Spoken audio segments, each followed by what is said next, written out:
The film collection in the Imperial War Museum, the First World War's film collection, has always been first of all regarded as a historical document. So the museum has been unique in saying that film is a record.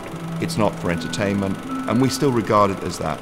So it's always been made accessible to students, to scholars, to members of the public, to people who have relatives who served in the First World War. But when it's digitised, it's going to be that much more accessible to researchers, particularly remotely, which is a wonderful thing about digitisation. Here at BBC Studios and Post-Production, we've been working with the Imperial War Museum to make their archive viewable for the public and for research and so on.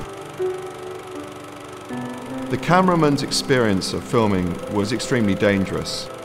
There were two key cameramen who filmed for the War Office on the front, and they were embedded with the army. They were called Malins and McDowell.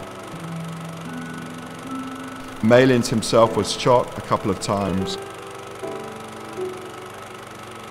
We get the film in and it's in a film can, and then we slightly clean it so that we just get rid of some of the surface dirt that's on it, and then it's put into a system where we can manipulate it so that we take out all the wobbling and the juddering and the jumping about and all the things that have happened to it over the years.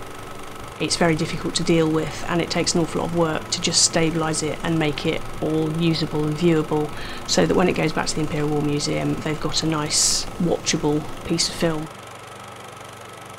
Cameras were bulky and quite heavy, and they had to be used with a tripod.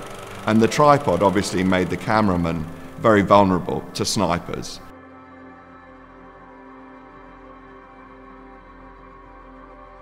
We've been working on this project for at least 2 years, I think maybe slightly longer, in order to get a lot of this footage ready for the centenary and so that it's available for people to see it and look at it 100 years on from when the war started. We have the film that was shot by these cameramen of the First World War, but in addition to that we have the Moyen Basti, which is this wonderful wooden and brass instrument, a top piece of technical engineering at the time, the kind of digital camera of its age, which helps us understand what it was like to actually film that incredible footage at the time. It's been an absolute privilege to work on it, and everybody who's worked on it has felt the same way.